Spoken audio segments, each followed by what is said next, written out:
There it is. Oh, it's recording. Shoot. Thank you very much for being here this morning at 9 o'clock, even what I understand is a foggy morning in New York. If it's possible to close the door, I think it would help, because there's people come in from the outside.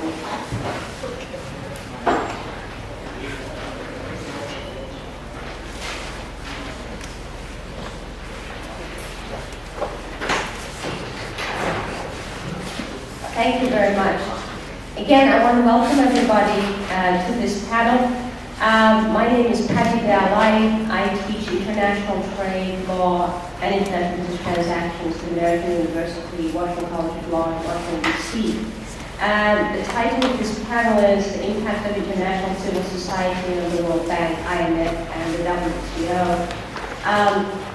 It really is an outgrowth of an interest that I have in what is happening right now as a trade lawyer and a trade teacher at the WTO. One thing I realized is that my colleagues who work in the other international financial institutions, specifically the World Bank, have been dealing with the issue of NGO participation for much longer than those of us who've been thinking about the WTO have had to deal with the subject. And that I have never seen actually an opportunity to talk to each other to find out what's going on. We tend to be, as my dear colleague to the right, Jeff Donald, said, maybe we are all idiot savants. We know a lot about very little. And so maybe there is an opportunity here to sort of talk to each other about what's happening in these institutions. It also comes out of my own personal feeling that what the World Bank has done or is doing vis-a-vis the non-governmental organizations has had an effect on the expectations that have been created on the WTO front and possibly contributed to what happened in the ministerial meeting in Seattle. That's just my guess on my part. I don't have empirical support for that. I'm also very well aware that the word civil society is very ill-defined. It's very difficult to discuss what is meant by it historically, philosophically. There are many different avenues one can take. Adding the word international to international civil society makes it even more complicated. It's something that's come into the vogue recently. People keep talking about international civil society. It is not really the aim of this panel to dissect those words, but we will be happy to discuss that as well. Generally, we've been talking about, when we talk about international civil society, we've been talking about non-governmental organizations.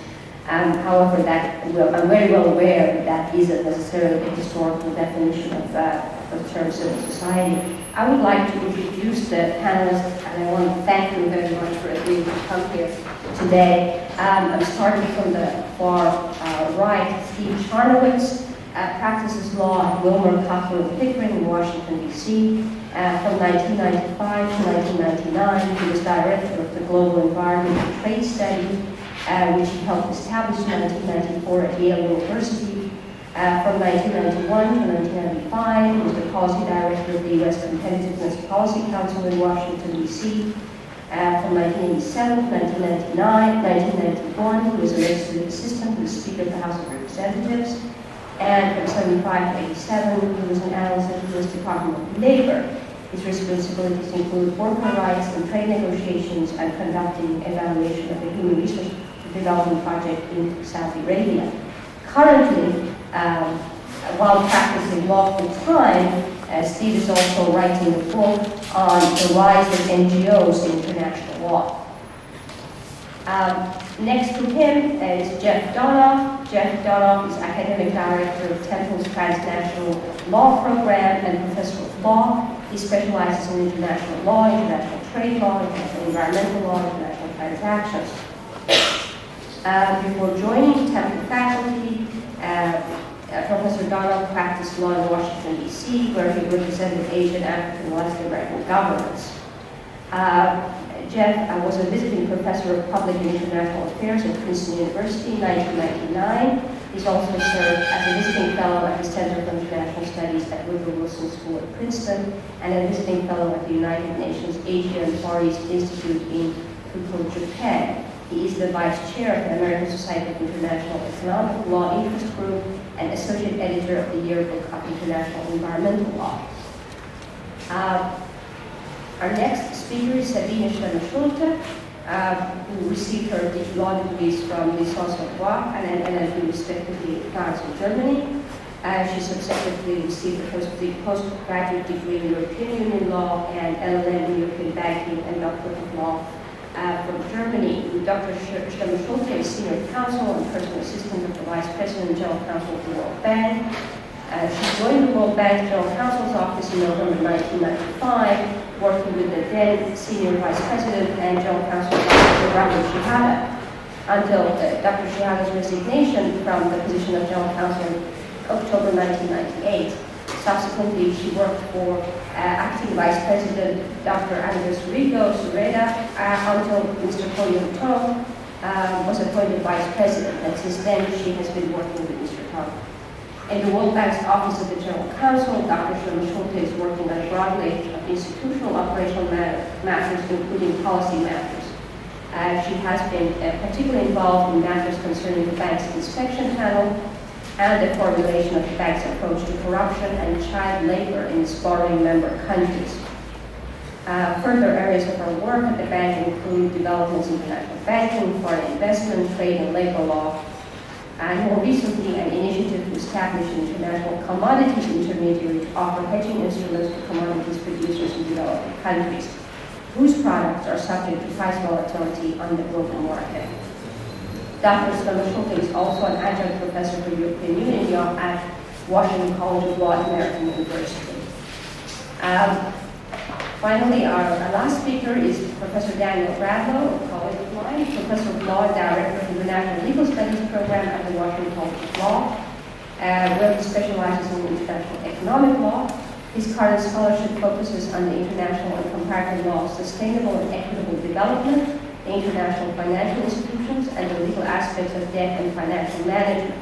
He's currently a senior special fellow in the legal aspects of debt and financial management programs at the United Nations Institute for Training and Research.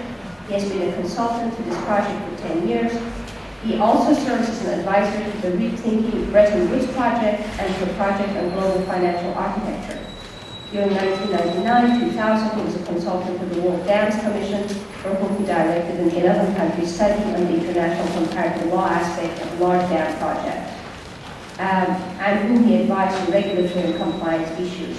In 1996, Danny was a visiting professor at the Community Law Center at the University of Western Cape in South Africa. Again, I welcome all the panelists and I welcome all of you. I'm going to be somewhat strict with the time limits, letting you know when the times are up, and hopefully we have some time for discussion. I will now ask Steve. How much time do we have? About 20 minutes. Okay. All right. Actually, we've lost some, so let's make it about 17 minutes. Okay. Go ahead. You can have mine. Yes.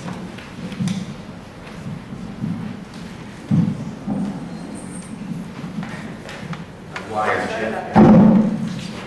Thank you. Thank you for that introduction and for putting together this panel. I think Professor Alai has really, in putting together people who know about various Bretton Woods institutions, has done a good service, because there often is not enough transfer of knowledge, even from those institutions, to each other. Not to mention the UN institutions, which often are tackling some of the same problems but aren't connected enough institutionally. The topic was the impact of international civil society on the WTO. So I thought I would try to unpack those words a little bit, and so talk about what we mean about international civil society, and what the WTO is, and then what the impact is. And Jeff's going to talk about some of the specifics regarding the WTO. first, international civil society. I guess the one question to start with is, does that really exist? Are the publics and societies located only within political borders, or is there something broader than that? I think the subtext at the WTO over the last several years in this debate has been that there is nothing broader, there's no global public, that publics only exist within countries, and that NGOs should report to their own government, deal with their own government, but there's nothing any broader than that they should aspire to. I think, though, that this is a misreading of the contemporary political interactions of transnational NGOs and governments and international institutions. And it's also a misunderstanding of the history of NGO involvement in international affairs. And in some work that I've done a few years ago, I showed that NGOs have been involved in international policymaking for about 200 years. They contributed to the development of treaties in the 19th century and institutions. They were quite involved in the League of Nations. This experience was built upon at the founding of the UN when Article 71 was written to provide for NGO involvement. That same article was used in the constitution of virtually all the international organizations that were created in the post-war period, including the constitution of the International Trade Organization of 1948, which provided for NGO involvement. That institution, as you know, never was established, and instead we had the GATT. But when the governments wrote the charter for the World Trade Organization in the early 90s, Mr. Dunkel, who was at that time the Director General of the GATT, took the old charter, the old framework for the International Trade Organization of 1940, and grafted some of those provisions onto what became the WTO. And without thinking about it too much, they really took the NGO provision that was in the 1948 charter and brought it into the charter of the WTO.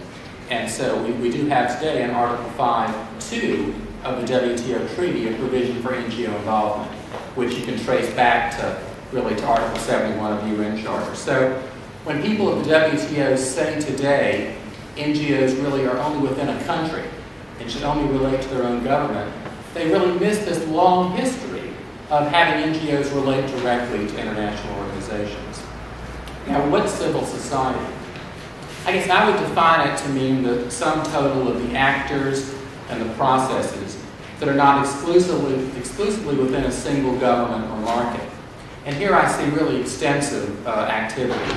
Now sometimes, and often really, NGOs are concerned about local issues, local problems like child labor or whatever, but they're often concerned about international problems that cross borders or that are matters of international concern. Civil society, I think, includes NGOs, but I would some people define NGOs narrowly. So when I'm talking about civil society, I'm saying also groups like labor unions, business associations, religious groups. There's a tendency by some analysts to try to exclude business groups from civil society. And I think that's really wrong. I cite as an example the International Chamber of Commerce that was established in 1919.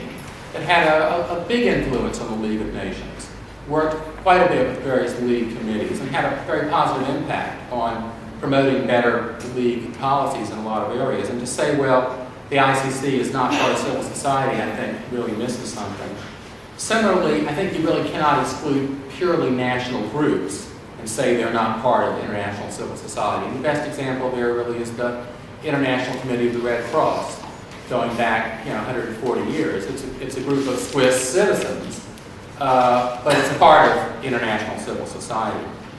Now, obviously there's no one global civil society. We have overlapping communities around the world. And there still is a tendency, as you know, to have chapters of larger groups. And the ILA American branch is an example of that, where people constitute themselves in a national chapter of a larger global institution. And that's fine, but I still think the ILA is a transnational legal institution. So that's a quick introduction to the term civil society. Now, what's the WTO? Well, it depends on whether we conceive it narrowly or broadly. Now, narrowly, you might say, well, the WTO is simply the 139 member governments that belong to it.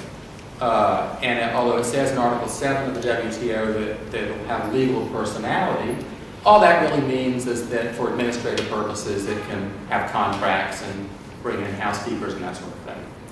And that's a popular view in Geneva these days. The WTO is only the member governments, that's it. But if you conceive it broadly, I think the WTO is a lot more than that. It's an international organization established for a specific functional purpose, guided by a constitution. Governments are the members. There's an independent staff of the WTO, about 500 people. You can look at the Constitution and see in it, although they don't use these terms, but you can see in it executive functions, legislative functions, judicial functions. And these functions are carried out separately from the governments. There are interactions between the WTO and other international organizations, and there are, as I mentioned, some interactions with NGOs. And so if you look at it more broadly, you can see the WTO as an institution that's somewhat independent from the governments. Now, as I've said, the governments haven't quite accepted that broad view. And I cite as an example for that a paper issued this month by Australia in the so-called e-transparency debate, E meaning external transparency. And so the question there being addressed by the WTO now is how the WTO should relate to the external world. And Australia submitted a paper where they talk about NGO involvement. And they say, well, consideration of NGO participation in the WTO meetings can be done because the WTO is an intergovernmental organization, and the positions advocated are those of the member governments. And further in the paper, this is on the WTO website, they talk about, well, the Secretariat can perhaps meet with NGOs. That might be acceptable. But then there, Australia also issues a caution. It says, it's important that the Secretariat's role not displace that of member governments in dealing with demands for external transparency. And here's the interesting sentence, I think. The interpretation and explanation of events and the interface with private persons is the responsibility of governments. I think we'd all agree it's a responsibility of governments, but to go and say that it's really only governments that should do that, and not the WTO as an institution that should do that, I think goes too far. But that's sort of the current view in Geneva about that question. I would also point you to the WTO decision in the Section 301 case. This was a case against the United States, Section 301, decided by the panel, not appealed. But take a look at that decision, because there's some very good language in there about the way that the WTO ought to relate to the external world. And it talks about the relationship between the WTO and private economic actors. And I would urge you to take a look at that, because I think the language in that decision really points the way to a new conceptualization of the WTO, to see it as part of a broader process than just the governments themselves. Now, so what's the impact? Well, again, I think that depends on what the conception is. If you view the WTO narrowly, you could say civil society hasn't had much impact because governments are doing what they normally do.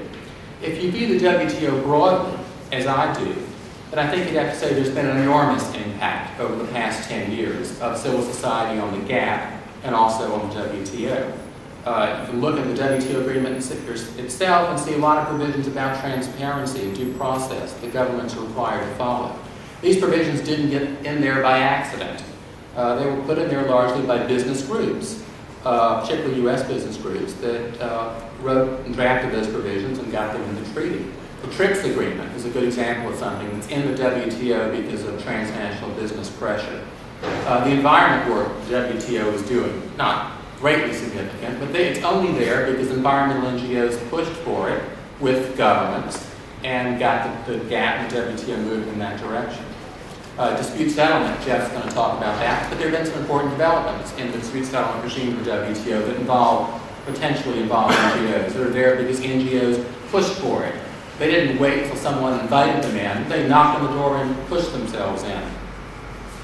So I think you'd have to say that if you look at the WTO today, a lot of impact by global civil society. And there'll be a lot more in the future. TRIPS is one area where there are groups pushing on changing TRIPS or dealing with the impact of TRIPS, say, on health. The Médecins Sans Frontières, example of an NGO that is quite critical of some of the TRIPS provisions regarding access to drugs and has been pushing to change those.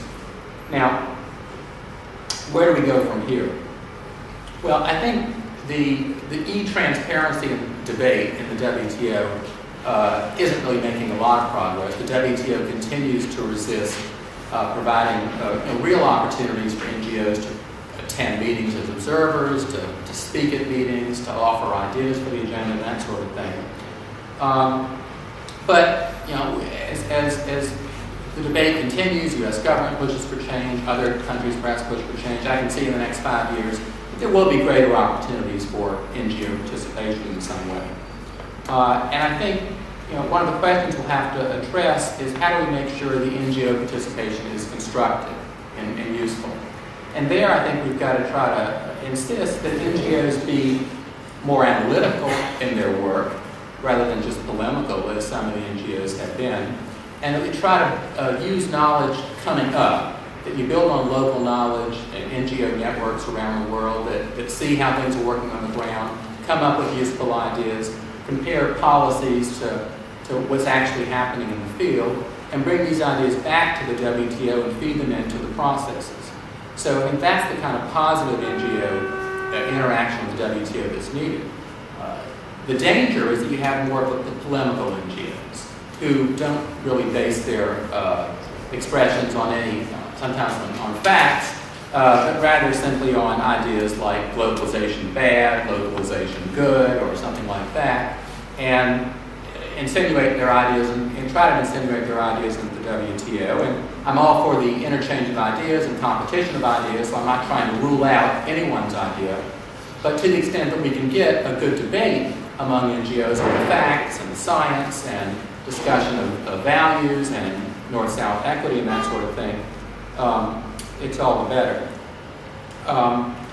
One idea that I've had, and I'll mention here, is that it's been very hard for the WTO to actually implement this Article 5.2 of the treaty, which says that the WTO may make appropriate arrangements for consultation and cooperation with NGOs. All the governments except the United States resist that, so it's not going to happen in the short term. But one way perhaps of getting closer to it is to build relationships with two international organizations that are in the Geneva area. One of which is the International Labor Organization. And it is unique among international organizations, as you know, in having not only governments as delegates, but labor and employer NGOs. And so if you have the WTO have cooperation with the ILO on an ongoing basis, we would automatically get in not only the government delegates, but the worker and the employer delegates. So that's one way of getting into the WTO without actually specifically addressing the NGO question. The other possibility is the IUCN, the World Conservation Union, which is classified as an NGO, but it's a hybrid organization established in 1948 that has as its members governments, government conservation agencies, and NGOs. And if there was a way for the WTO to develop closer relationships with the IUCN, that would be another way to get in environmental NGO involvement. And I think we could look to the OECD as one model for this. The OECD has always had a business and labor advisory committee, and that process works pretty well. Just I think earlier this week, the OECD Trade Committee had a consultation where they brought in environmental NGOs and other NGOs to talk about the Trade Committee's work. And so I think if the OECD governments, which includes some developing country governments, can do this sort of thing, the WTO might look at that model as a way that it could proceed. So I think there are some possibilities of moving forward, even within the difficult debate that we've had at the WTO. There are some ways of moving forward, for example, with the ILO, the IUCN, and also perhaps trying to use the OECD model. as a way of getting NGOs more involved in the WTO.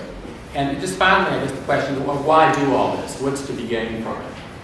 And I think there, the answer is clear. There's a lot to be gained. The WTO, as successful as it's been, still presides over a trade regime with a lot of protectionism. And the United States is a chief culprit in that respect. The European Commission is also pretty bad. Canada's, there are a lot of countries out there with a lot of protectionism, including developing countries. So there's a lot to be done.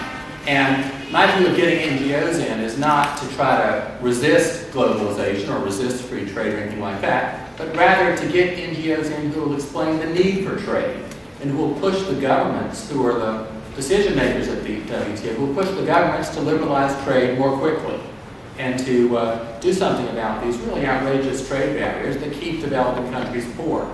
And so my view of NGO participation in the WTO is not a way of promoting localization or anything like that, but rather is a way of making the WTO more successful and effective at doing what it was set up to do, which is to liberalize international trade and promote greater economic growth.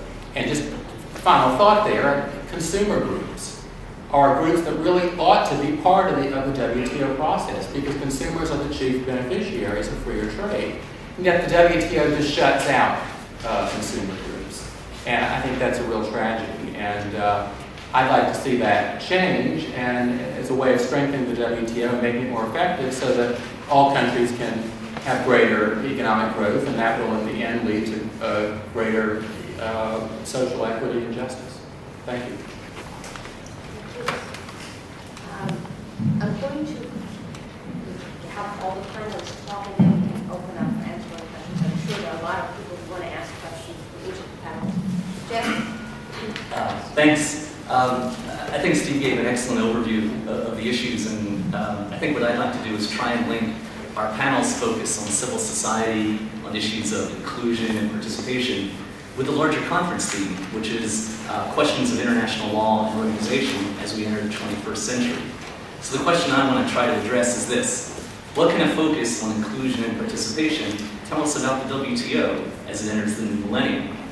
And the argument I'll make is that looking at inclusion and participation will suggest a three-part thesis about the WTO as it enters the new century. First, this is a body that is in fundamental transition. Second, the strategies used to date to address this transition have been at best ineffectual and at worst counterproductive. Third, these transition issues reveal the limits of current practices as well as current understandings of the trade system. Now, to argue this thesis, I'm going to try to explore three simple sounding questions: who, what, and where. Who is a question about constituents. Who has a meaningful voice at the WTO? Who is excluded? What is a question about competence. What subject areas fall within the trade regime? What line separates the issues properly in from those without? And where is a question about coherence. Where does WTO law and doctrine fit within the larger international law universe? Now, each of these questions implicate civil society and issues of inclusion and participation. The cabbies don't like this argument, but I'm going to go ahead with it. The first question, the who question, obviously directly addresses NGO participation. And the what and the where questions focus on issues that NGOs have pressed upon the WTO. And I'm going to argue in each area there's significant pressure for the WTO to be less closed, less insulated, more open, more inclusive, more integrated. And in each area, there's move towards these goals, but I'm going to question whether that progress is real or illusory. Then I'm going to ask a final question: how are these transition issues related, and how can they seem so intractable? I'll then close with a few thoughts about transitions. Okay, let's start with this who question. Who has a voice at the WTO, a meaningful voice? Well, until recently, there was a pretty short and simple answer to that: the US and the EU. But after the Uruguay round, pressure from both within and without the WTO suggested this was no longer an adequate answer. On the inside, developing nations questioned the nature and quality of their participation. The procedural concern that they were shut out of many of the most important Uruguay round negotiations. The substantive concern that the actual agreements favored developed nations at their expense. They saw, I think properly, a strong asymmetry between the very limited progress on commitments by developed nations on textiles, apparel, other issues, and increasing pressure on developing countries to very quickly and timely implement their Uruguay Round commitments. By 1999, this asymmetry made the Uruguay Round's grand bargain begin to look like a bum deal. So the developing nations resolved not to be shut out of the process again, and their demands and their positions at Seattle, I think, brought home how deep, how important that issue had become. On the other side, there were, of course, external pressures from NGOs and other sectors of civil society. Here, the argument was less about the quality of participation than with total exclusion and with concerns about e-transparency, external transparency. In Seattle, as you know, these internal and external trends coalesced. In the streets, NGO theatrics captured public and media attention.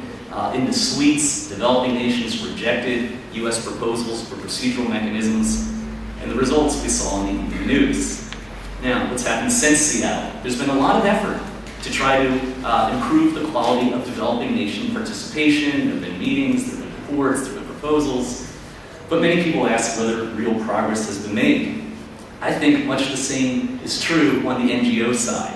There's been much activity ostensibly intended to enhance NGO participation. And I want to focus for a minute on the most dramatic development here, which is probably the Shrimp Turtle Appellate Body Report, holding for the first time as a matter of law that panels had legal authority to receive amicus briefs from NGOs.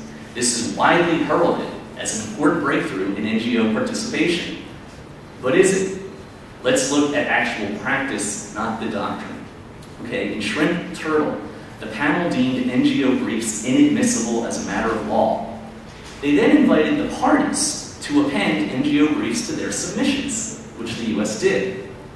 The appellate body explicitly rejected the panel's legal conclusion, but they explicitly approved the panel's process of permitting parties to append NGO briefs to their own, and adopted a similar procedure themselves.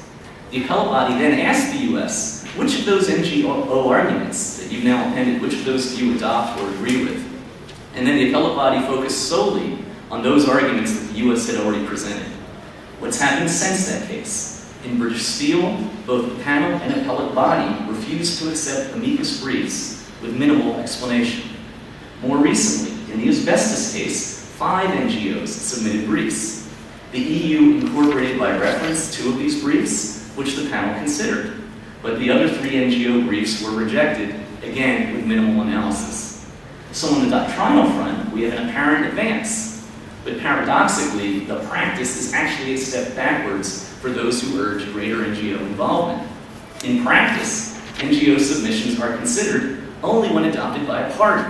So the NGOs don't participate as independent actors, but rather as appendages to the parties. But by effectively turning NGOs from independent actors into entities that simply echo government arguments, we eliminate the potential advantages of NGO participation. Moreover, the actual practice actually reinforces the conventional arguments against NGO participation. The arguments that NGOs most appropriately participate at the domestic level, that states are free to accept or reject their positions, that NGOs shouldn't have 2 bites of the apple. So what these doctrinal developments do is they deprive NGOs of a powerful rhetorical argument about the closed nature of WTO dispute resolution, but the actual practice keeps them effectively shut out of these processes. So in short, despite substantial activity, there's a real question whether meaningful progress has been made on the inclusion front.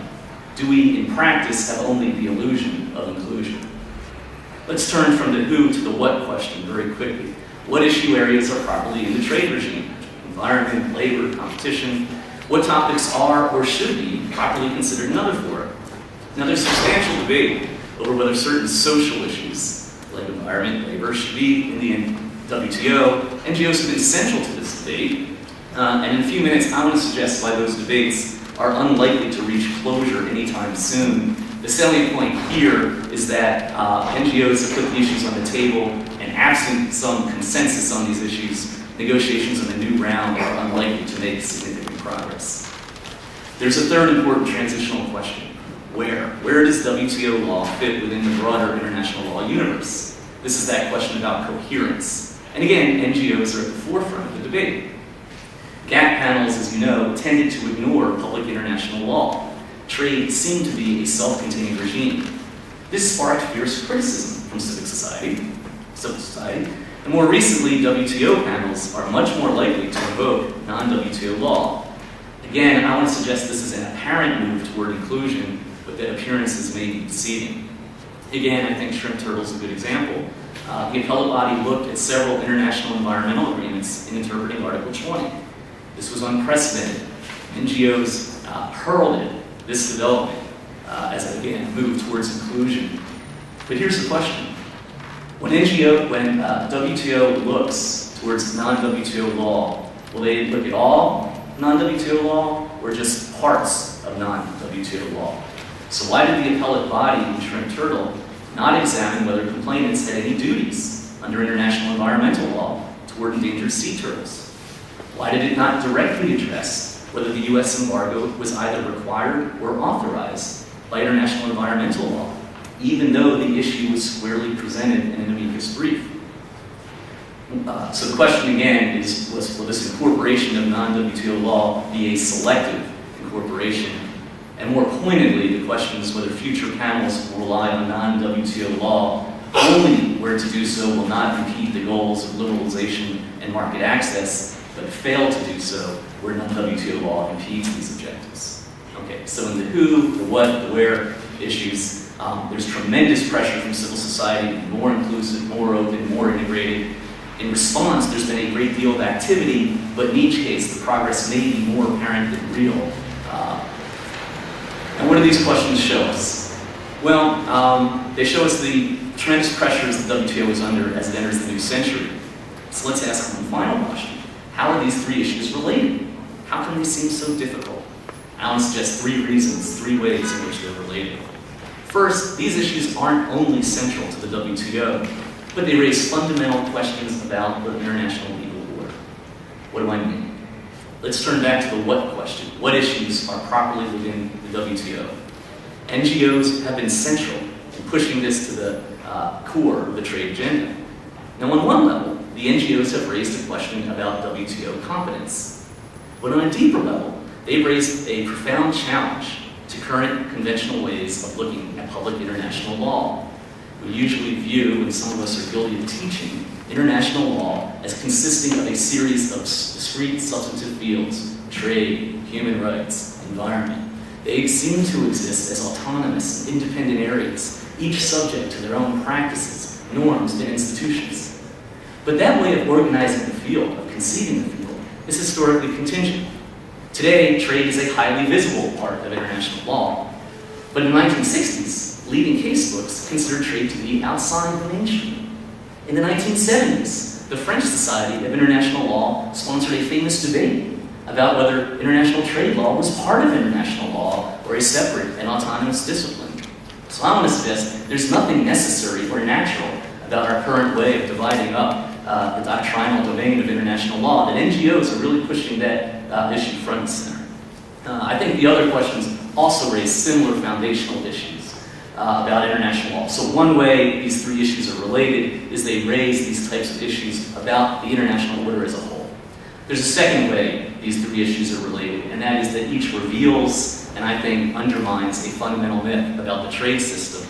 Again, I'll just give one example in the interest of time. Let's return to the who question. Who participates at the WTO? Steve quoted the Australian paper arguing the conventional wisdom that the WTO is an intergovernmental body. This is offered as a justification for not providing NGO access to WTO processes. Now that conventional wisdom may be right as a formal textual matter, but let's ask whether it's true in practice. As Steve mentioned, non-state actors have long played an important, although an informal and ad hoc role in the legislative processes of the WTO. You can consider the software and pharmaceutical industries. In the TRIPS context, you can consider firms like American Express and AIG. In the GATS negotiations, there's a long history here that Steve's written about. Non-state actors have also played significant, albeit informal and unofficial, roles in dispute resolution. Indeed, a number of WTO disputes, including Kodak Fuji and reformulated gas, are only nominally between sovereign nations and are really about complex international corporate battles. So I think looking closely at civil society reveals that the truism that the WTO is an intergovernmental body is largely a myth. I think the other issues do so as well. The question is whether these myths serve some purpose or whether they frustrate efforts to move ahead. Let me suggest one final answer to how these questions are related. And in short, what's at stake here, I think, is fundamentally different than what's at stake in more conventional trade issues. What do I mean? Here's the conventional wisdom. Most trade disputes take the following form. Nation A imposes some restriction on goods from Nation B. If Nation B prevails in WTO dispute resolution, A is supposed to remove the offending measure. A loses the particular dispute, but it wins because removing the offending measure increases welfare. I want to argue that for the issues on the current agenda, who should participate, what issues are involved, where does WTO law fit into the larger universe, that win-win picture of disputes is inopposite. In part, it does not apply because these disputes are very highly charged. The participants in these disputes don't understand them to be about maximizing aggregate welfare. They understand them to be about the moral and political standing of competing communities, farmer communities, NGO communities, indigenous peoples. So they don't see these disputes as being about aggregate welfare. So conventional ways of resolving disputes, I think, are unlikely. Okay, well then how should we address these issues? Let me very quickly suggest the way we've done it so far is inadequate. Who's decided whether NGOs should participate in practice dispute resolution panels? Who's decided whether we should look at non-WTO law and practice dispute resolution panels? I think this is very problematic for a number of reasons. Let me suggest just one. When a domestic legislature confronts a controversial issue like this, it's not a problem for them to say, we've resolved a value conflict through majority vote. But the same is not true of WTO panels. They're not policy-making bodies. They're supposed to apply law to fact, to decide according to principle, not politics. Well, this, I think, suggests an unavoidable obstacle to successful panel resolution of these issues. Why these issues today are so highly contested. They are contested in a way that seems to take them outside of the legal domain and put them in the political domain. Now, paradoxically, it's been sustained NGO advocacy that's made these issues so contested. But it's precisely that contestedness that makes it very hard for panels to address them in a consistent way. When they address them in inconsistent ways, it looks like politics rather than law is in play. And for institutional reasons, panels should not send that signal. I've got 1 minute left, so let me just try and very quickly tie up. Where does all this leave us? I'll make two final points. First, in transitional times like this, procedure is substance. There's a very strong procedural element to these who, what, and where questions. They're all search for ways to surface, to identify the appropriate voices and values. So at least in the short term, it may be less important that any resolution of these questions is substantively correct than that the resolution ensures that the relevant interests are identified and taken into account. Final point is the constancy of change. The ancient Greek philosopher Heraclitus said you can't step into the same river twice. The pre-Socratic thinker Cratylus is supposed to have replied, you can't step into the same river once. I think there's an important point here about the constancy of change. We shouldn't be surprised to see the WTO in transition. Like people, legal rules, norms, institutions have life cycles. They're born of practical needs. They survive as long as they address those needs. But inevitably, there's changing circumstances and pressures. When the tensions become too great, the rule simply dies. It's then replaced by another rule destined to meet the same fate.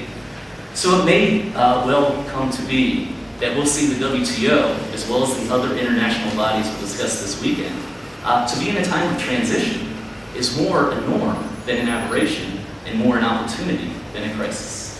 Thanks.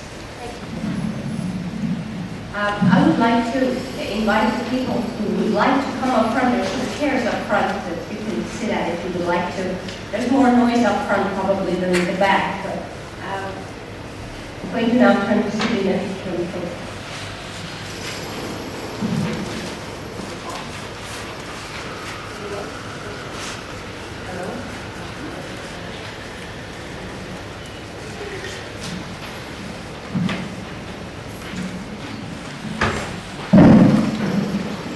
Thank you. First of all, I need to say that I'm not speaking here in official capacity, but I'm speaking in private capacity. Second, I think I have good news, which is that despite of all these demonstrations that have taken place in front of the buildings where the bank and the IMF held their annual meetings, we have survived. And it may be because we have changed and we keep changing, so we are following this old Greek philosopher's wisdom.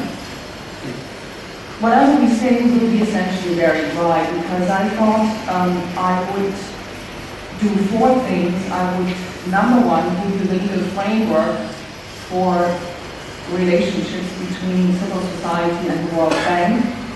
Number 2, I would explain to you how, in practice, this relationship has evolved.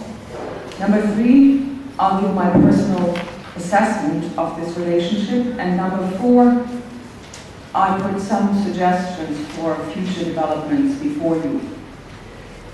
First, the legal framework. Now, unlike my colleague Steve has said, in the Articles of Agreement of the World Bank, which is this little booklet that our president always carries with him, there is no reference to civil society or NGOs in the Charter. The World Bank was set up to finance economic and social development and to deal with governments, or once a loan would be given to a government by a private commercial lender, then it would guarantee to the private lender the repayment of the loan by the government and accept from the government a counter guarantee.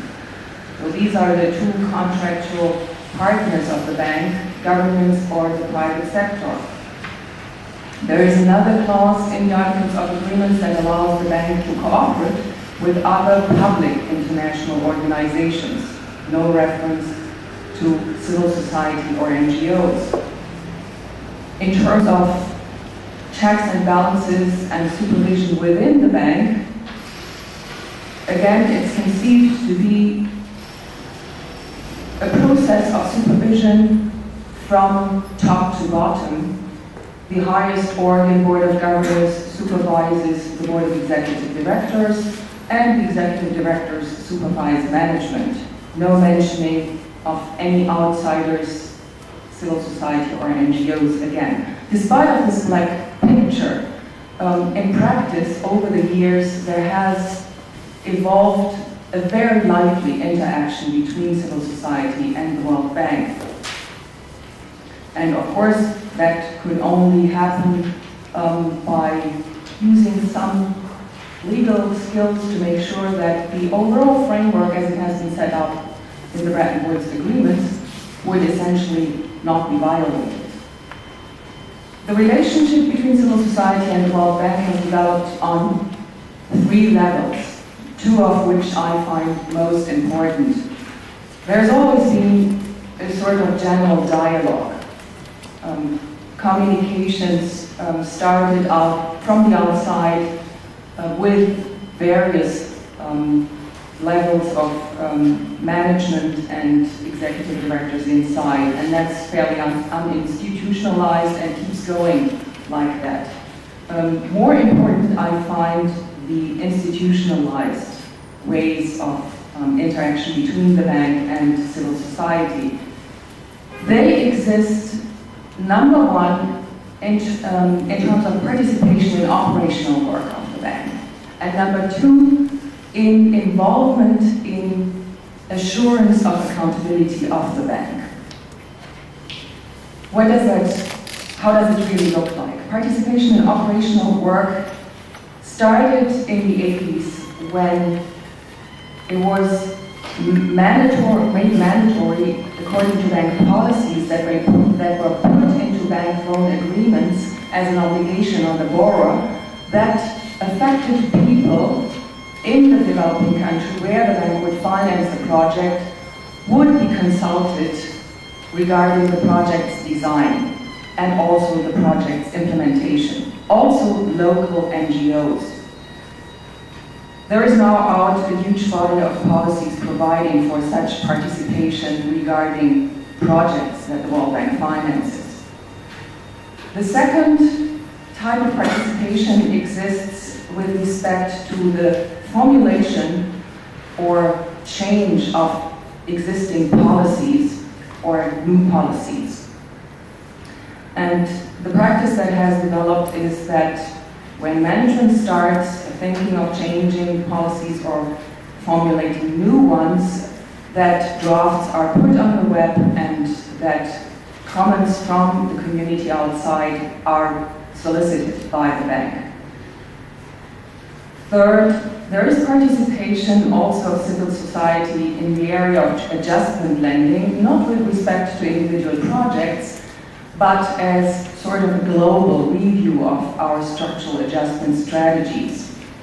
And a similar type of involvement, consultation with NGOs that would like to discuss with us exists in the broad country strategies, which are flagged now in the Comprehensive Development Framework. All these things are on the web. What is important legally is that this participation is not participation in decision-making. It doesn't mean that there is a mandatory recognition of what civil society brings to us. There is no a priori acceptance of civil society's views. It is meaningful consultation, means the bank listens, and if it feels itself it's an important aspect, then it decides on its own to take this aspect on, while it may have originated with the outside. The bodies that have developed this practice within the bank is primarily management. Management before it designs projects, before it starts discussing new policies, before it enters into the design of new strategies. And there is one recent precedent, and Professor Bradlow will talk about this a little bit more, very recent, where for the first time it was the board that actually asked for the views of civil society from the outside before it took a decision on the second review of the inspection plan. The second level, which I feel is most important, where interaction between civil society and the bank has developed, is in making sure that bank management is held accountable for its own failures. And that relates to involvement of civil society in the inspection panel, an independent investigatory body that has been set up by the bank in 1994 to receive complaints by people that are affected through bank finance projects. Imagine there is a hydroelectric dam that is going to be built, and then there is a whole village that needs to be resettled. Those are the people that can, if they feel their views have not been heard or something goes wrong and the bank in its supervision of the implementation of the project doesn't follow the policies, they can bring complaints before the inspection panel, which upon board approval may enter into an investigation. Also, local NGOs that represent these affected people can bring such complaints, and in case that local representation is not available, international NGOs may bring complaints on behalf of those that are affected through bank finance projects. What is the impact of this interaction between NGOs, civil society with the bank?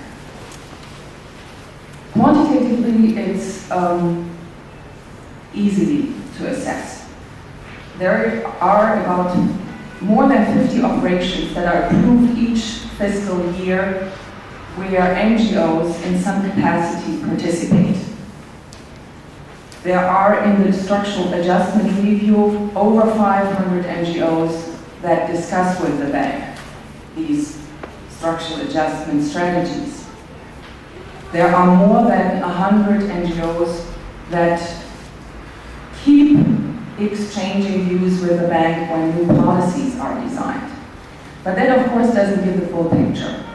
And qualitatively, it's very hard to measure. I would like to give some examples to show how the nature and the extent of impact of civil society on the bank can look like, and these are sort of sometimes insights and sometimes things that go through the Financial Times. On a small scale, NGOs and civil society can be a contributing force to change in projects, strategies, and policy designs. And that's a very normal phenomenon in the reformulation of all policies. Indigenous peoples, resettlement, environmental assessment. That's a very regular feature in the bank's work. Less frequently, NGOs and civil society can have a more important role. They can be the leading outside force for real new changes within the bank. Many times this happened parallel to also initiatives that were taken within the bank. Two very good examples for that are the establishment of the inspection panel itself and the drafting of our anti-corruption policy. The inspection panel itself in 1993 was discussed as one of the options to improve portfolio management and to improve actually the implementation of the projects after very scandalous projects like in India, Sarovar. Professor Breda knows better about those because he was looking at those way before I joined the bank. This was the scandal project where the bank had totally miscalculated the number of people that needed to be settled because it was relying on official government reports and hadn't double-checked. So ultimately, the project costed more, and ultimately there were many more impacts on people in the country than we had estimated. And of course, there was an outcry in the international civil society, the community outside, and we were heavily criticized. So the bank started thinking of what we should be doing, and we had a number of options to discuss, and among them was an internal investigation unit that would not be independent. Another option was the one that was brought to us from the outside, and that was the Ombudsman version, which is essentially something that now the inspection panel looks like, independent investigatory body, except for that we don't have just one ombudsman, but that we have three. And as the body itself, in its feature, ultimately was taken on by the bank as it has been proposed by the outside. I do really believe the outside had a great impact on how we would design our new initiative. For the corruption strategy also, inside the bank at the time, right after Mr. Wolfenson had come to the bank, the General Counsel had suggested a number of new things in order to address the issue of corruption directly versus the taboo that it was always in the bank before. Among them were improvements to the procurement guidelines and some other country-related strategies. And parallel to that, a great force from the outside were NGOs like Transparency International that kept writing to the President, and business circles from both the United States and Europe and within the developing countries. Sometimes NGOs can even be catalysts. They can actually bring the bank to initiate something that the bank hadn't thought before, and that is how we adopted our quasi-policy to reduce child labor in the developing countries where we finance education and all sorts of other projects. It were 2 United States NGOs that were concerned about child labor that kept writing to the President, and the General Counsel then said, we need to talk about this in the Operations Policy Committee and we need to do something about it. And it was, in this case, really purely the outsiders that made us do something. So the outsiders can move things within the bank, and I don't think it's bad, I think it's good, I think it's a very lively exchange.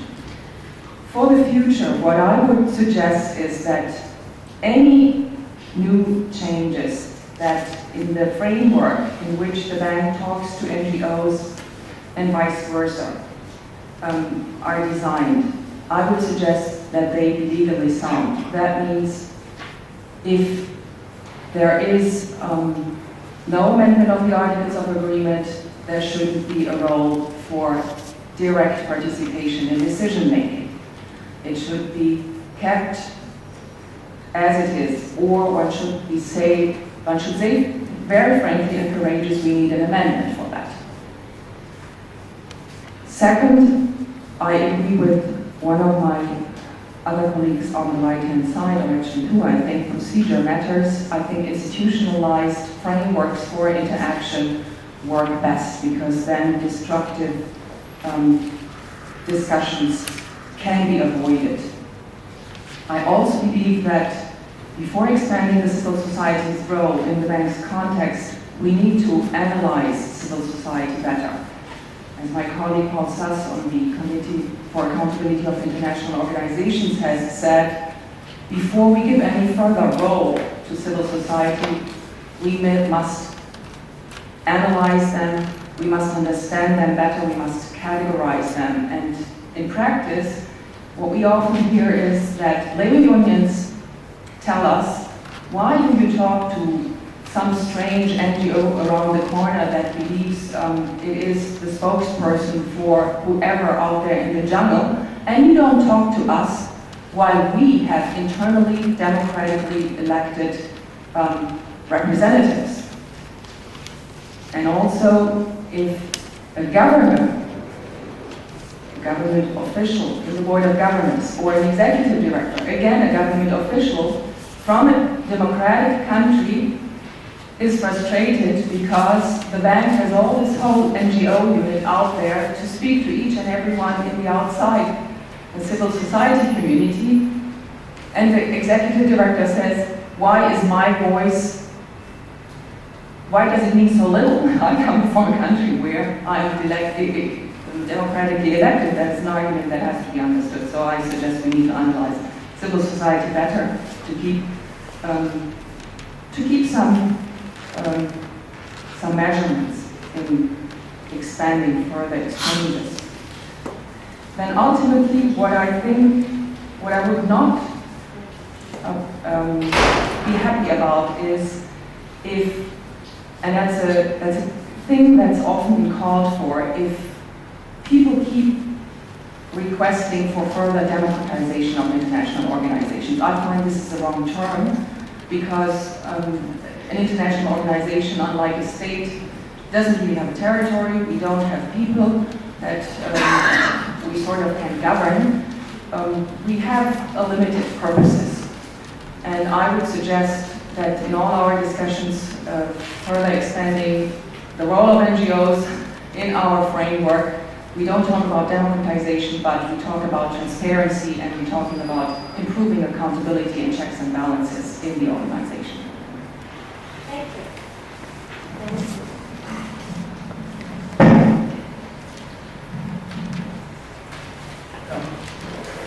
Thank you. I want to take a slightly different approach from everybody else, and I want to speak as a participant in campaigns to reform the World Bank. And what I want to do is describe the campaign around the second review of the inspection panel that Sabina referred to, how that campaign worked, and then draw some lessons out of that. In particular, to draw two lessons which are clearly of legal importance and of interest to lawyers. And the third one, which is not so obviously of legal importance, but I would suggest is probably more profound and more far-reaching in its implication. But let me begin by telling you the story of the second review of the inspection panel. As Sabina said, in 1994, the World Bank established an inspection panel to hear complaints from outsiders who believed that they had been harmed because of the bank's failure to live up to its own operating policies and procedures in various projects. And the procedure in the inspection panel consists of a two-step process. The first step is a determination of the eligibility of the complaint to be investigated, which ends with a recommendation from the inspection panel to the board and a final decision by the board of the bank as to whether there should be an investigation or not. And then the second stage is the investigation. During the first 3 years of the inspection panel, there was mounting dissatisfaction within the bank and outside the bank about the inspection panel, and a growing controversy about the way in which it was living up to its promise. And the reason for that focused on the first phase of the process, the eligibility phase of the process, because the way that the process had been designed, the eligibility phase was meant to be a prima facie determination of eligibility at a very simplified level, and then all the factual issues would be investigated in the proper investigation. That's not what happened. What happened was, and just to briefly state it, is when the issue finally got presented to the board for decision, it had 3 documents set before it, in effect. The first one was a report from the inspection panel with its recommendations, which involved a detailed factual investigation of all the issues of eligibility, including questions of causation, questions of harm, so that in effect it was substantially a full investigative report that had been done by the inspection panel. The second document was a response from the bank management to the complaint, which also involved a detailed explanation as to why the bank was not responsible for the problems that existed in the project. And the third document, which was not provided for in the panel resolution at all, was what was called a remedial action plan, which was an agreement reached between the bank and the borrower as to what the borrower would do to correct the problems in the project, which was not provided for at all in the plan. Which meant that by the time the board got to decide the issue, there was a lot of evidence on the harm that the people had suffered in the project, and a lot of evidence suggesting that the borrower had to change the way it behaved in order to correct the problem. Which meant that by implication, it looked like what the board was being asked to authorize was an investigation of what the borrower was doing wrong, rather than of what the bank was doing wrong, which led to extremely bitter and contentious fights within the board, and resulted in compromised resolutions in which not the types of investigations expected from the resolution happened, so the result was that no one was satisfied. The board was not satisfied, NGOs were not satisfied, and the only one who was partially satisfied, though I suspect not completely, was bank management. And they were partially satisfied because they managed to avoid a full investigation of the management. So the result was in 1997, the board decided it needed to solve this problem, and it appointed a working group, a subcommittee of the board, to study the issue and come up with a proposal for solving these problems. And by the end of 1998, the working group of 6 executive directors came up with a report and their solution to the problem.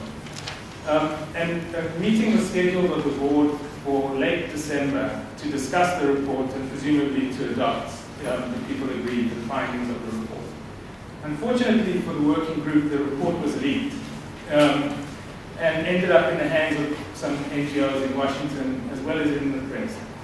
The NGOs in Washington shared the reports with friends around the world, and the NGOs were outraged with what the report was proposing, because in effect, the effect of the report, though this was not the intent of the report, but the effect would have been to destroy the efficacy of the panel and to destroy whatever credibility it might have within the NGO community. And it was going to do that in 2 important ways, really. The first thing it was going to do, it was going to try and cut back the panel's role during the investigation phase and say they could do no factual investigation during the first phase. They had to do just a prima facie determination based essentially on the documents. But at the same time, it would require from the bank management that it submits what it called the compliance report in its response to the request.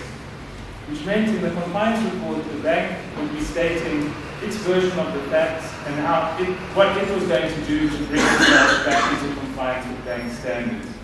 Which meant that the only good view of the facts that would be before the board when they made their decision would be the bank view of the facts. And there'd be no independent evaluation of the adequacy of that report. That was the first problem. The second problem was, in order to streamline the process, the board said the board would approve panel recommendations without discussion, except in the cases of technical criteria relating to eligibility. The problem was it didn't define what technical criteria meant. And as I said, some of the criteria for eligibility relate to factual issues like causation and whether there's material harm or not. Which meant that in effect any issue could be raised at the board whenever anyone on the board wanted an issue decided. And in a sense, as a proof of the fact that these were not technical issues, the third contentious issue was that they proposed a very controversial standard for determining harm in a project. Those are not the only problems with the report, but those were the most important ones. The NGOs sprang into action when they saw this report, and working through the US Treasury and the US Executive Director's Office at the bank, demanded that the working group meet with them before they met with the board to discuss this report. Which, as Sabina said, is an unprecedented thing. And I don't think the NGOs quite realized what they were asking for when they asked for that. But to everybody's amazement, eventually the working group decided that it should meet informally with a small group of NGOs and academics, all of whom are Washington-based, to discuss the report. And by the end of the meeting, and within a few days after that, the board decided that it could not proceed as it was planning, and it delayed its meeting to consider the report, and decided to post the report on the web and to invite public comment on the report. And so they then followed a 3-month period in which public comments were received from NGOs around the world, members of the US Congress, academics and private individuals. There was also intense lobbying of executive directors that went on, as well as pressure being put on other governments around the world from their NGOs to react to this as well. And as a result of all this pressure, the board took another unprecedented step, which was it invited a group of NGOs from around the world to come at bank expense to a meeting in Washington to discuss with the board the report of the reports and the panel in general. And the meeting, which must have had about 100 people in it, was co-chaired by a member of the board of directors and a representative of the NGOs, selected by the NGOs. At the meeting, at the end of the meeting, the working group went back and redrafted its report, adopting some of the suggestions that had been made by the NGOs. Particularly requiring a narrow definition of what technical criteria were, so that technical criteria are limited to clearly verifiable issues of facts, which can be verified basically from the documents rather than requiring any investigation. And secondly, eliminating the compliance reports that the management could file, so that the management cannot file any compliance reports until after the investigation is completed, so pushing it from the front to the very end of the process. Finally, in April '99, the board met and approved the reports with some clarification, but essentially adopting the reports as it had been drafted at that point. So what conclusions we can draw from that? First conclusion is it was an important but partial victory for the NGO. The most important part of the victory was that it saved the panel. In the sense that it now still has credibility and is viewed as functioning effectively. The second one was some precedents have been set whose importance will only be told over time as we see how it plays itself out. But that leads, I guess, to the 3 lessons that I want to highlight in in the remaining few minutes. The first one, as Sabina mentioned, is that there's developing an informal practice in the bank and in other IFIs of some sort of administrative procedure that gives NGOs and outsiders a role in rule-making and policy-making in the bank. I mean, the first and most obvious way is in which there's this notice and comment period and things are posted on the web, which is not limited to the World Bank. The IMF has used the same procedure most recently when it's decided to establish an independent evaluation office. In terms of policy making, as Sabina said, there's this informal consultation that's been going on. There's a greater acceptance of lobbying of executive directors than I think was the case 5 or 10 years before that, by all executive directors, not just from the Part 1, the rich countries. I think that's an important development. There's some problems with it though. The process is still ad hoc and informal. It's not institutionalized in any way. It's somewhat exclusionary in the sense that the people who can participate are the people who have access to the internet, and that's problematic. And the other part that's problematic is that it depends often on outside pressure to generate that. Though the process is definitely moving forward where the pressure's less important to do it, but it's not institutionalized yet. Which leads to lesson number 2, which is the important role that national governments still play in the process. That without national governments, there would not be the space for NGOs to do the actions that they do. And that has a problem in the sense that this dynamic between the NGOs and the government is politicizing the international organizations in a way which is not always constructive.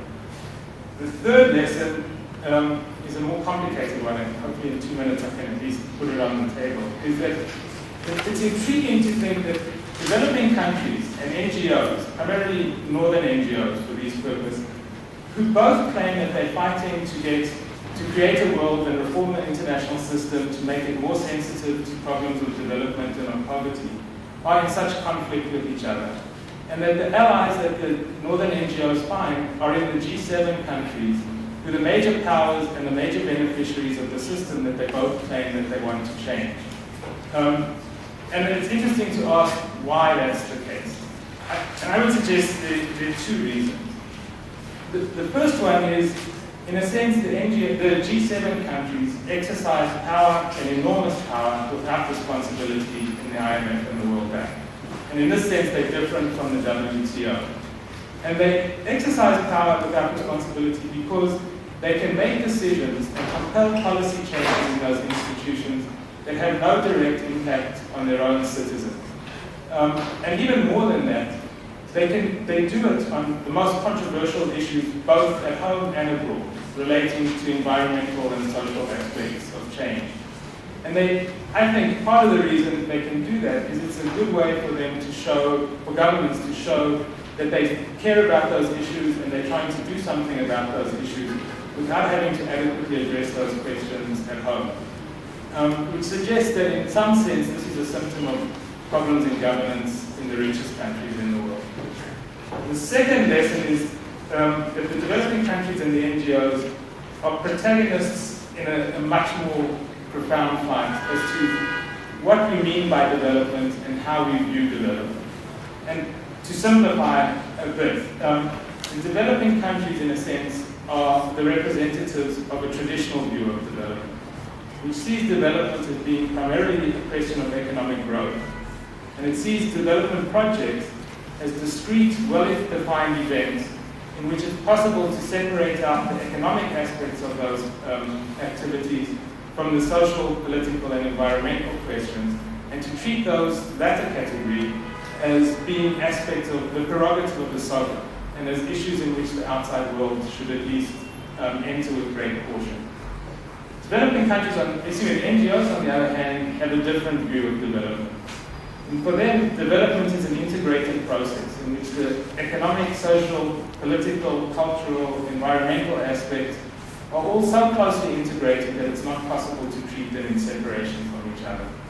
And that for them, in effect, the development project should not be seen as a discrete event, but as an episode of social, economic, environmental, cultural, and political transformation, and that part of the responsibility of all the actors in this process is to understand all the impacts that that project has and to be accountable for those impacts.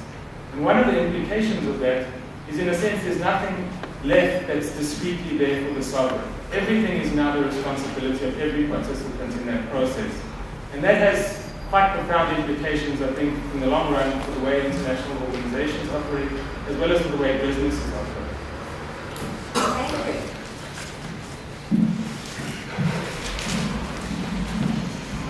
Well, I want to thank all the panelists for putting up the noise also in the background. I want to note that we've had about 2 sentences about the IMF. That's probably because the impact is going to be in the future and not in the past. It has been one of the more closer international institutions when it comes to participation of civil society. I think what I would like to open to questions, because I know there are going to be a lot of questions. We started about 5-10 minutes late, so I'm going to allow that time.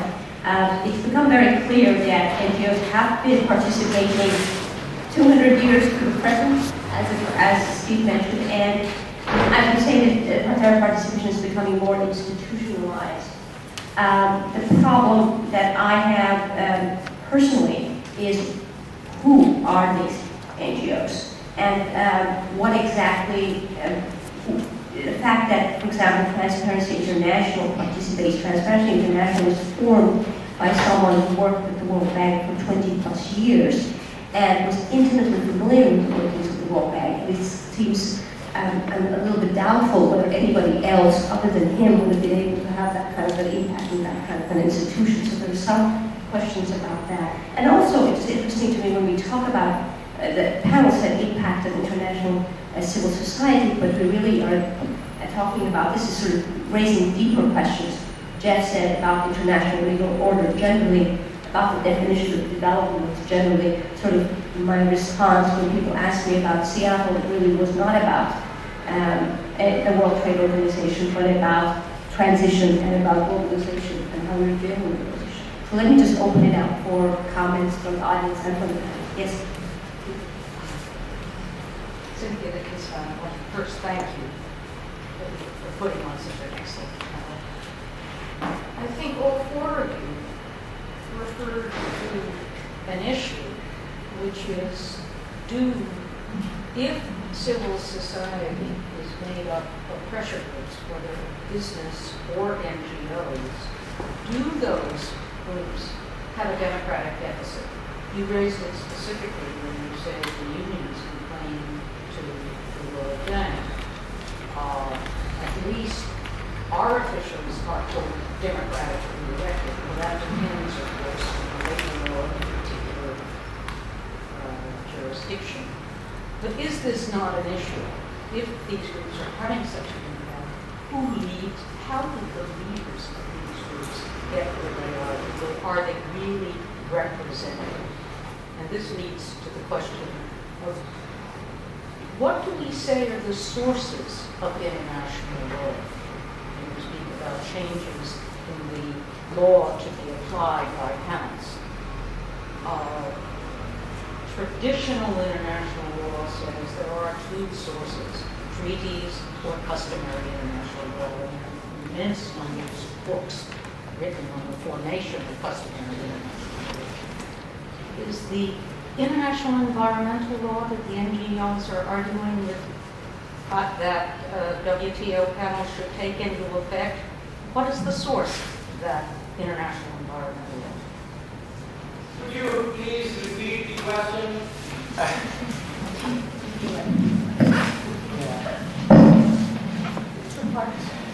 Well, I'll repeat part of it, but I'll address it. It's a long and interesting comment. One is, what's the source of the authority of NGOs to participate in international organizations? And second, the question about what's their legitimacy and who do they speak for and are they representative and what sort of internal accountability do they have? Sort of questions that are being asked about. The NGOs are asking these questions of international organizations, and nowadays the international organizations are turning it around and asking the same question to the NGOs. Let me try to address both of those points very briefly. The first one, I think the source of the individual's right to speak to his government goes back to antiquity and is part of customary international law. And we had the conference in Vienna in 1815 with a bunch of governments there, but sure enough, there were also NGOs there who said, hey, knock on the door, we're here, we want to be heard. And the governments did hear them in different ways. And so it's the individual who realizes that he is or she is real that gives the individual that legitimacy.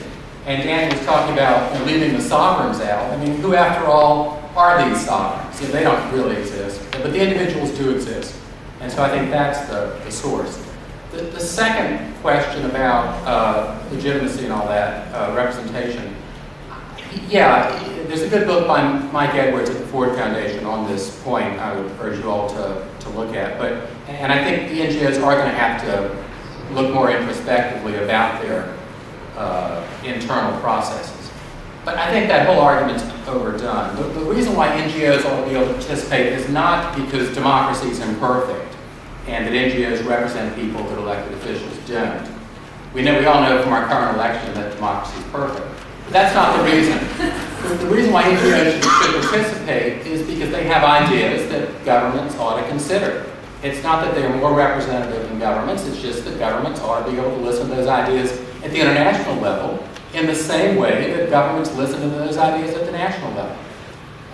And so I don't view any need for an NGO to have elections in the way that unions do. It doesn't matter to me that the Flat Earth Society has a great constitution and votes and all that sort of thing. What matters is whether its ideas are right.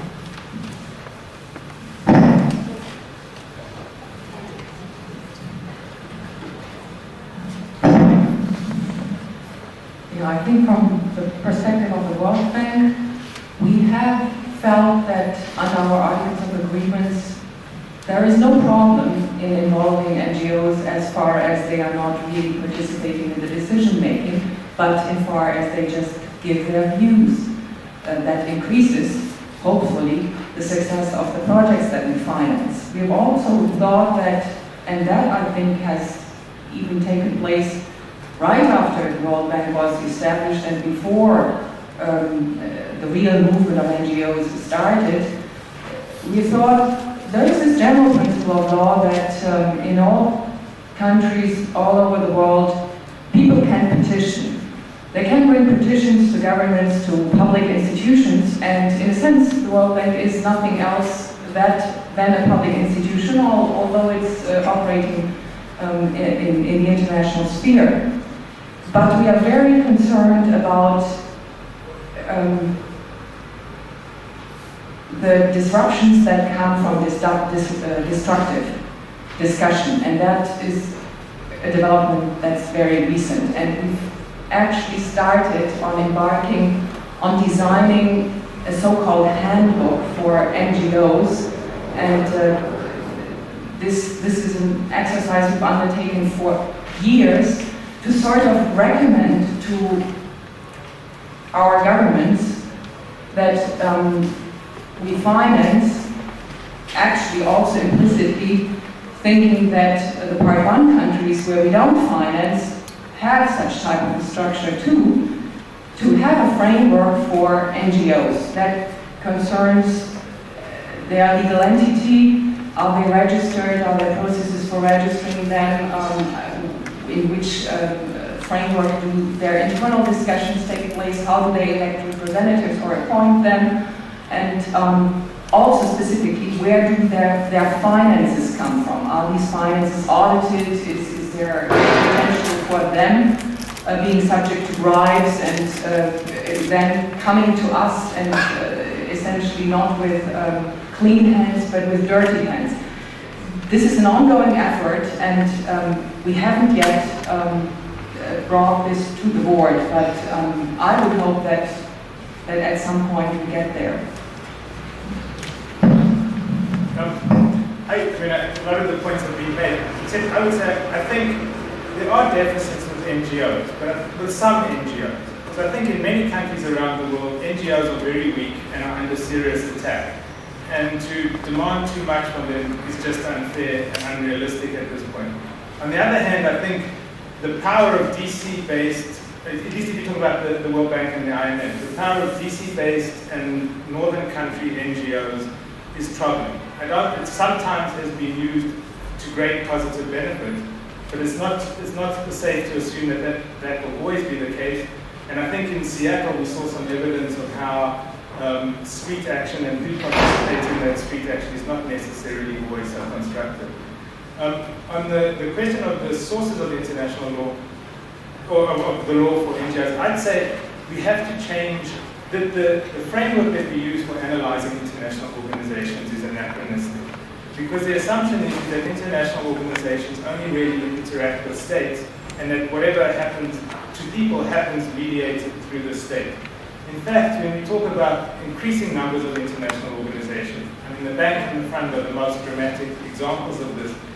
They operate directly on people, without necessarily going through the government, or as a participant in the power and politics in each economy. And that we have to factor that into our structuring of international organizations. And I think, in a sense, what we have to start thinking about is that the distinction between international and domestic law is a false dichotomy, and that there's really a globalization of structures going on that we need to be more open to. Unfortunately, they told me that we need to get out of this room. I expected to be able to do a few other questions, but we are here. I mean, maybe we can have some discussions outside, but they are telling me to get out of here.